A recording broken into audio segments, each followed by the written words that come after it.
Jina langu ni Gerard Mwangi Muriithi. Kwa neema ya Mungu, askofu wa diocese hii ya Mlima Kenya Magharibi, na namshukuru Mungu kwamba ameniokoa na amenihifadhi katika wema wake. Ningetaka kuwashukuru nyote, tukianza na Mheshimiwa Rais na viongozi wengine wote, Deputy President na viongozi wengine wote ambao mmetutembelea siku ya leo. Tunafurahi kuabudu Mungu wetu pamoja nanyi siku hii. Karibuni. Ningetaka tuwaze neno ambalo tumesoma kutoka kitabu cha Isaia 42. Tumesoma aya ya kwanza mpaka ya 9, na ningetaka tuwaze juu ya mtumishi mteule. Watoto wengine watasema wanataka kuwa wahandisi, wengine madaktari, wengine wachezaji, wengine maaskari, wengine walimu, wengine wahubiri, wengine viongozi, na wengine hata watasema wana ndoto ya kuwa rais wa jamhuri. Chochote wanachotaka kuwa ni njia ya kuwawezesha kuwa watumishi. Kuwa watumishi ni nafasi ya kutoa huduma kwa wengine. Katika somo ambalo tumelisoma, mwandishi anaangazia juu ya wimbo wa mtumishi, na katika huu wimbo mtumishi wa mtumishi tunaweza kujiuliza maswali matatu. Je, mtumishi huyu ni nani? Swali la pili, mtumishi alihudumu kwa njia gani? Na swali la tatu, je, sisi kama Wakristo tunalojifunza kutokana na wimbo huu wa mtumishi ni lipi? Swali la kwanza, huyu mtumishi ni nani? Utambulisho wa mtumishi huyu ni yupi? Katika somo hili tunaangazia mtumishi wa Bwana. Yeye, ukisoma sana utagundua yeye ni Mesaya, ambaye alikuja kutimiza wajibu wa Israeli. Ukisoma kifungu cha 41, mtumishi anaonyeshwa kama taifa la Israeli lilikuwa limeitwa kuwa mtumishi wa Mungu. Aya ya 8 na 9 katika kifungu hicho inasema kwamba Israeli ni mtumishi wa Mungu. Yakobo aliyechaguliwa kutoka uzao wa Ibrahimu, ambaye alikuwa rafiki wa Mungu. Mungu alichagua taifa la Israeli kati ya mataifa ya ulimwengu wawe watu wake. Hakuwaita tu wawe wapokezi wa baraka zake, bali pia wawe watumishi wake. Walikuwa na huduma ya kufanya. Taifa lote lilikuwa lieneze nuru ya Mungu kwa walimwengu. Lilikuwa liwafunze wengi kuhusu Mungu. Lakini tunaposoma tunakuta kwamba hili taifa la Waisraeli lilishindwa kutimiza wajibu huu. Ilikuwa mpango kwamba Mesaya ambaye ni Kristo aje alifanye lile ambalo taifa la Israeli lilikuwa limeshindwa kutimiza. Katika Isaia 41 tunaona kuwa mtumishi alikuwa Israeli kama taifa. Na katika kifungu hiki cha 42 mtumishi ni mtu binafsi ambaye ni Mesaya Yesu Kristo. Mesaya alikuja kama mwanga kwa mataifa. Mesaya alikuwa mtumishi wa kweli aliyetimiza mapenzi ya Baba yake. Katika Injili ya Mathayo 12 kifungu cha 15 aya 15 na 21, Mathayo anataja hiki kitabu cha Isaia 42 na kumtambulisha Yesu kama mtumishi aliyeangaziwa na Isaia. Yesu ambaye ni Mungu alijishusha awe mtumishi wa watu wote, kutimiza mapenzi ya Baba yake, kuwatumikia watu wote, hata akautoa uhai wake kwa ajili ya watu. Kama Yesu aliyestahili kuhudumiwa alijitoa kama mtumishi, je, sisi ambao hatustahili kuhudumiwa tunahitaji aje kuwa watumishi? Kuna story moja ambayo inapeanwa ya mfalme mmoja ambaye alikuwa mfalme wa mwisho wa nchi ya Ushina. Jina lake ni Puyi. Kulingana na maandishi, Puyi alifanywa mfalme akiwa na miaka 2. Alisungukwa na watumishi waliomfanyia kila kitu. Walimuosha, wakamlisha, wakamfarisha. Hakufanya chochote. Watumishi walikuwa wanamfanyia kila kitu. Hata kumsugua meno walimsugua. Lakini baada ya muda usio mrefu, utawala wake uliondolewa mamlakani. Baadaye akafungwa jela. Alipata shida sana kujihudumia kwa sababu alitegemea kufanyiwa kila jambo. Maisha yalikuwa magumu sana kwa huyu mfalme Puyi. Lakini mwishowe alijifunza kujihudumia kwa sababu hakuwa na watumishi katika jela.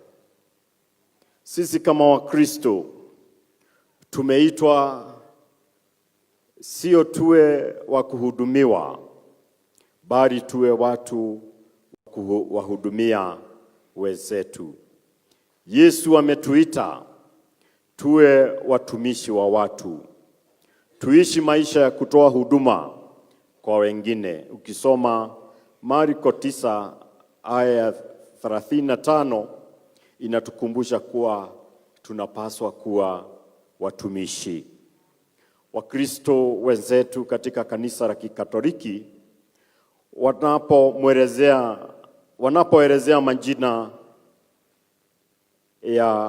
na majukumu ya Papa Mtakatifu, huwa wanamaliza kwa maneno haya kwamba Pope ni mtumishi wa watumishi wa Mungu. Je, sisi tunajitambulisha kama watumishi?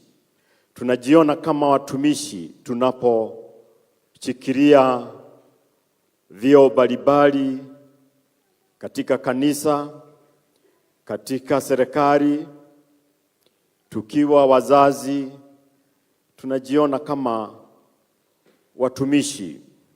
Yesu ambaye tunasema ni Bwana wetu alijulikana kama mtumishi. Hatupaswi kukimbizana na majina makumbwa. Tumeitwa kutoa huduma. Popote ambapo tulipo tunaitwa tutoe huduma. Tuwe na nia kama Yesu ambaye tunamfuata. Mtumishi anayeweka maslahi ya wengine juu ya maslahi yake. Mtumishi anayejituma kufanya yanayostahili kufanywa. Kama wachungaji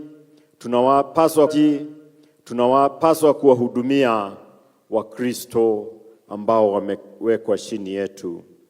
Kama viongozi wa taifa tunapaswa kulihudumia taifa letu. Tunapaswa kuwahudumia majirani zetu, kwa sababu tumeitwa tuwe watumishi.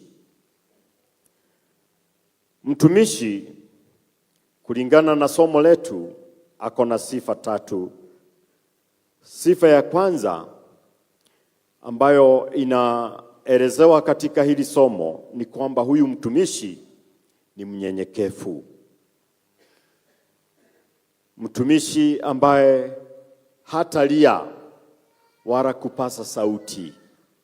Yesu hakutafuta kujulikana, hakujipendekeza. Yesu hata mara nyingi aliwaeleza wale ambao alihudumia wanyamaze, wasiseme yale ambao amewafanyia.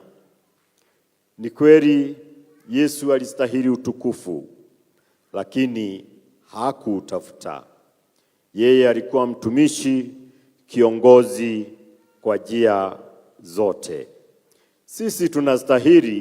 Sisi hatustahili utukufu, lakini mara nyingi tunautafuta kwa kila namna.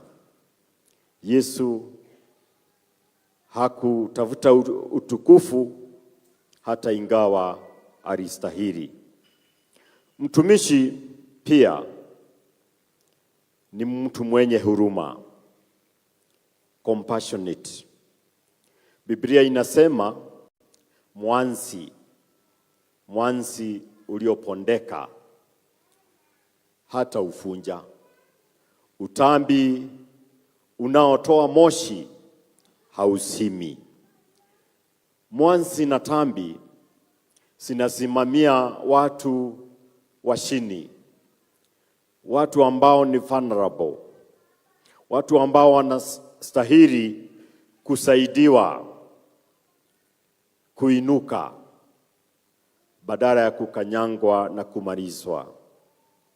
Huyu mtumishi alikuwa na sifa ya huruma. Biblia inatukumbusha sisi kama watumishi popote tulipo kwamba tunahitaji kuwa watu wa huruma. Mwanzi uliopondeka tusifunje. Utambi unaotoa moshi tuongeze mafuta ili usisimike. Sisi kama watumishi hatupaswi kufunja, hatupaswi kusima, bali tumeitwa tuwe watu wa huruma, watu wa kusaidia. Sifa ya 3 ya mtumishi ilikuwa kwamba mtumishi ni mtu mwenye haki. Yesu ni mfano wa utawala wa haki. Kupitia njia ya msalaba, Yesu alituhurumia. Yesu akachukua dhambi zetu. Yesu akatuokoa na dhambi ili tukaishi maisha ya kiroho hapa duniani ya kumpendeza Mungu. Tunapotoa hukumu zetu, tunapoangalia watu, mtumishi ambaye tunamfuata ambaye ni Yesu Kristo, angetaka tuwe watu wa haki. Sifa ya 4 ni kwamba mtumishi ni mvumilivu.